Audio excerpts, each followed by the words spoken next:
আজকের এই সরকার দেশনেত্রী বেগম খালেদা জিয়া নয়, জিয়াউর রহমানের কোন রকম অস্তিত্ব বাংলাদেশে টিকিয়ে রাখতে তারা দেবে না এবং চায় না। যারা সমালোচনা সহ্য করতে পারে না তারা কখনো গণতন্ত্রে বিশ্বাস করে না, কিংবা দেশপ্রেমিক নেতা কর্মীরা যদি এই বইকে সংরক্ষণ না করে তাহলে কিন্তু একটা সময় আসবে ঘরে ঘরে খুঁজিয়ে ধরনের বইগুলোকে উঠিয়ে নেওয়া হবে। যেমন আমার কাছে একটি বই ব্যান করে দেওয়া হয়েছে, আর পাওয়া যায় না এখন। আপনার মনে আছে তো বইটার কথা? এরকম কিন্তু এই বইটাই চলে যাবে, কারণ আজকের এই সরকার দেশনেত্রী বেগম খালেদা জিয়া নয়, জিয়াউর রহমানের কোন রকম অস্তিত্ব বাংলাদেশে টিকিয়ে রাখতে তারা দেবে না এবং চায় না। জিয়াউর রহমানের অস্তিত্ব দেশনেত্রী বেগম খালেদা জিয়া, যেমন অস্তিত্ব দেশনেত্রী খালেদা জিয়ার পরে তারেক রহমান সহ যারা আছে আমরা বিএনপি কর্মীরা সবাই জিয়া রহমানের অস্তিত্ব আমরা বহন করি, এবং আমাদের কাউকে আসতে দেবে না যদি এই সরকার বরাবর ক্ষমতায় থাকে।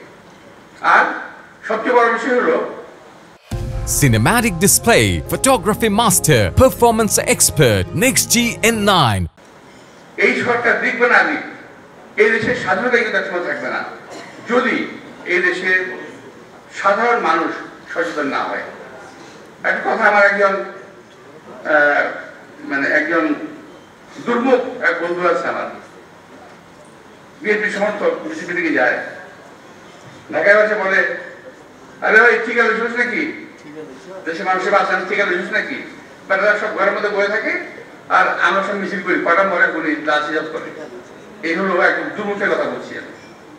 তা আমাদের দেশের মানুষকে আজ যদি আমরা সচেতন না করতে না পারি, যদি আমরা নিজেরা সচেতন না হই, তাহলে কিন্তু এই সরকার হাত থেকে আমরা বাঁচতে পারবো না।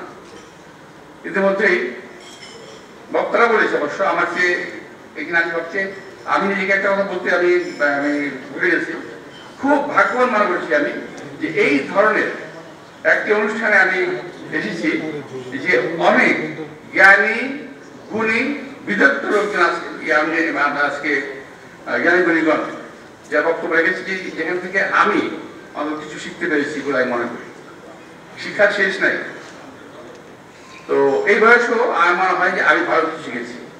তবে আসিফ নজরুল সাহেবকে আমি বেশি করে ধন্যবাদ জানাই যে উনি নাই, নিশ্চয়ই কারো কারো মাধ্যমে এটি ওনার কাছে পৌঁছে যাবে। ধন্যবাদ জানি, উনি বেশ কিছু আমাদের আঙ্গুল দেখে দিয়ে গেছেন, চোখে আঙ্গুল দেখে দিয়ে গেছেন আমাদেরকে। এবং এখানে যারা সবাই আছেন, যারা বক্তব্য রেখেছেন, সকলেই কিন্তু কেউ খুব উগ্রভাবে, কেউ খুব ঠান্ডাভাবে আমাদের সমালোচনা কিন্তু করেছিল নিঃসন্দেহে। এবং এই সমালোচনাটাকে যদি আমরা পজিটিভলি নেই বিএনপি নেতৃবৃন্দ, তাহলে কিন্তু এটা আমাদের জাতীয় জীবনে বিএনপির জন্য খুব কাজে লাগবে। এবং একটা জিনিস আমি যেটা বুঝি, যারা সমালোচনা সহ্য করতে পারে না তারা কখনো গণতন্ত্রে বিশ্বাস করে না।